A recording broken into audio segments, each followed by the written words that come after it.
أعوذ بالله من الشيطان الرجيم بسم الله الرحمن الرحيم وتعزروه وتوكروه وتصبحوه بكرة وأصيلا آمنت بالله صدق الله العظيم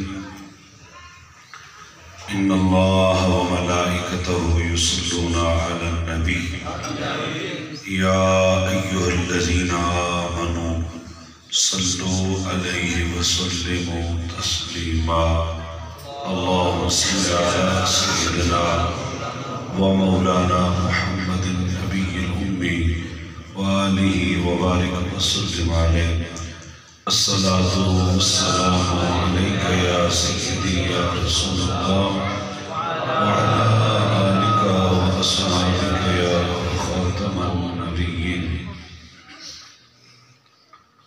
حمد و صلاة کے بعد نہایت قابل احترام علماء کرام، سناخان مصطفیٰ، قابل صد احترام بزرگوں، بھائیوں، دوستوں، عزیزوں، مرکزی میلاد کمیٹی خانپور کے سبھی عہدیداران، بالخصوص میرے بھائی محترم جناب ملک محمد شکیل صاحب، جنہوں نے آج کی اس خوبصورت محفل کا انعقاد کیا. اللہ رب العزت کی بارگاہ میں دعا ہے کہ میرا کریم مالک اپنے محبوب پاک صلی اللہ علیہ وآلہ وسلم کی ذکر پاک کی فیوز و برکات کے صدقہ سے انہیں صحت والی، عزت والی، لمبی زندگی عطا فرمائے اور ان کے صاحبزادے کو خوشیوں بھری زندگی عطا فرمائے. اور ہم سب جو آج کی اس خوبصورت محفل میں حاضر ہوئے، اللہ رب العزت ہم سب کے بھی ظاہر باطن کو پاک و صاف فرمائے اور صراط مستقیم پہ چلنے اور قائم رہنے کی توفیق عطا فرمائے. صبح و شام رات دن سرکار کے ذکر پاک کی محفلیں نصیب ہو رہی ہیں. یہ حضور کا خاص کرم ہے، یہ سب تمہارا کرم ہے آقا کہ بات اب تک بنی ہوئی ہے. میں اس کرم کے کہاں تھا قابل، یہ حضور کی بندہ پروری ہے. جتنا ہم بولتے ہیں، جس طرح قاری ظفر صاحب آپ کو مخاطب ہوتے رہتے ہیں، اس کے باوجود ہمارے آواز نکلتی رہتی ہے، تو یہ خاص سرکار دو جہاں کے ذکر پاک کی برکات ہیں. ورنہ عام دنیاوی باتیں اتنی کی جائیں تو میرے خیال میں کئی دن بستر سے گزرے، لیکن بات وہی آ جاتی ہے کہ یہ سب تمہارا کرم ہے آقا کہ بات اب تک بنی ہوئی ہے. ہم اس کرم کے کہاں تھے قابل، ہم اس کرم کے کہاں تھے قابل، یہ تو حضور کی بندہ پروری ہے. یہ تو سرکار کی کرم نوازیاں ہیں، ان کی عطائیں ہیں. جب گفتگو کرنے لگتے ہیں موضوعات بھی آ جاتے ہیں، باتیں بھی ذہن میں آنے لگ جاتی ہیں، اور وہ ساری ہوتی حضور کی شان میں ہیں. حضور کی سنت کی بات ہوتی ہے، حضور کی اطاعت کی بات ہوتی ہے، حضور کی ملک محمد شکیل صاحب ان کے گھر محفل میلاد منائی جا رہی ہے. حضور کے عشق کی بات ہوتی ہے، حضور کی اللہ تعالیٰ کی ذات ان کی یہ محفل کو منظور کرے اور آئے عاشق صلی اللہ علیہ وسلم حضور کے ناموس و رسالت کی بات ہوتی ہے. ان کی بھی حاضری قبول و پھر منظور کیوں نہ ہو کرم گنبد خضرا کے مکی کا. اللہ رب العزت فرماتے ہیں کہ وَتُعَزِّرُوهُ وَتُوَقِّرُوهُ وَتُسَبِّحُوهُ بُكْرَةً وَأَصِيلًا. امت محمدیہ کے لیے اللہ وحدہ لا شریک نے ایک اصول دیا ہے کہ میری بارگاہ میں جھکنے سے پہلے میری بارگاہ میں قیام کرنے سے پہلے، میری بارگاہ میں یہ پیشانی رکھنے سے پہلے تمہارا حق بنتا ہے کہ پہلے نبی کی تعظیم و تکریم کرو۔ نعرہ تکبیر، نعرہ تکبیر، نعرہ رسالت، نعرہ حیدری، آستان علی حضرت شاہ ولایت۔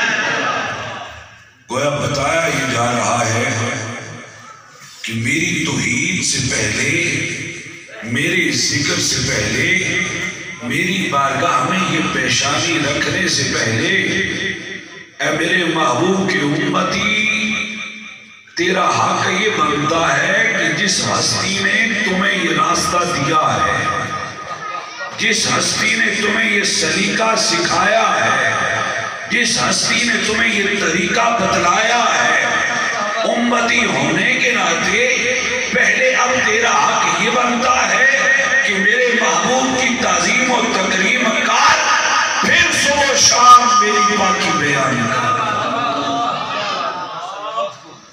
جس نبی کی شانیں اتنی بلند، جس نبی کو اللہ نے اتنے معجزات عطا کیے، جس نبی کو اللہ نے اتنے اوصاف بیان کیے، جس نبی کی اللہ نے اتنی شانیں بیان کی، اگر حضور کی چاہت ہو جائے، حضور کا ارادہ ہو جائے، حضور کی منشا ہو جائے، انگلی کا اشارہ ہو جائے، تو ڈوبا ہوا سورج بھی لوٹایا کرتا ہے۔ اگر حضور چاہیں تو انگلی کے اشارے سے چاند کو دو ٹکڑے کر کے زمین پہ بلا لیا کرتے ہیں۔ حضور کی شانیں اتنی، حضور کے کمالات اتنے کہ درخت بھی اپنے تنوں کو توڑ کر، جڑوں کو توڑ کر اللہ کے محبوب کے قدموں میں آئے۔ پتھر اپنی زبان حال سے میرے اور آپ کے نبی پر درود و سلام پڑھے۔ شانیں اتنی کہ میرے نبی کے صدیق جیسا کسی کا صدیق نہیں، شانیں اتنی کہ میرے نبی کے عمر جیسا کسی کا عمر نہیں، شانیں اتنی کہ میرے نبی کے عثمان جیسا کسی کا عثمان نہیں، شانیں اتنی کہ میرے نبی کے علی جیسا کائنات میں کسی کا علی نہیں، میرے نبی کی شانیں اتنی کہ میرے نبی کے حسنین کریمین جیسے شہزادے کسی کے نہیں، میرے نبی کی شان اتنی کہ حضور کی آل جیسی کسی کی آل نہیں، میرے نبی کی شان اتنی کہ حضور کے اصحاب جیسے کسی کے اصحاب نہیں، میرے نبی کی شان اتنی کہ میرے نبی کی امت جیسی کسی نبی کی امت نہیں۔ لیکن اب جو پیغام ہے وہ یہ ہے، اتنی شانیں پانے کے باوجود، اتنے مرتبے پانے کے باوجود، اتنی عزتیں پانے کے باوجود، عز و انکساری کا عالم کیا ہے؟ حضرت عام صلی اللہ تعالیٰ عنہ بیان فرماتے ہیں کہ ہم صحابہ حاضر تھے اور حضرت عمر بن خطاب رضی اللہ تعالیٰ عنہ میں تشریف فرما تھا۔ حضور کھجور کی پتوں کی بنائی ہوئی ایک چٹائی پر تشریف فرما تھا۔ حضور جب اٹھے تو اس چٹائی کے نشان حضور کے نرم و نازک جسم پہ پڑے ہوئے تھے۔ حضرت عمر بن خطاب رضی اللہ تعالیٰ عنہ کی آنکھوں سے آنسو چل پڑے۔ ما زاغ البصر وما طغى کی آنکھیں جب اٹھی تو رخ عمر پہ جب پڑی، اپنے غلام کے چہرے کو دیکھا، آنکھوں سے آنسو چل رہے ہیں۔ میرے قریب لجپال آقا فرماتے ہیں عمر کیوں رو رہے ہو؟ عرض کرتے ہیں یا رسول اللہ شانیں آپ کی اتنی، مقام اتنے، عزتیں اتنی بلند، کیس و کسرا کے جو بادشاہ ہیں وہ تو عیش کی زندگی بسر کریں اور آپ اللہ کے محبوب ہو کر اس حال میں سنو، اتنی عزتیں پانے والے، اتنے مرتبے پانے والے میرے اور آپ کے نبی حضور کیا ارشاد فرماتے ہیں؟ حضور نے فرمایا عمر کیا اس بات پہ تو خوش نہیں کہ ان کے لیے دنیا ہے اور میرے اور آپ سب کے لیے آخرت ہے؟ سبحان اللہ۔ انہیں جو کچھ مل گیا آخرت میں ان کا حصہ نہیں، اور میرا اور میری امت کے لیے سب کچھ آخرت ہے۔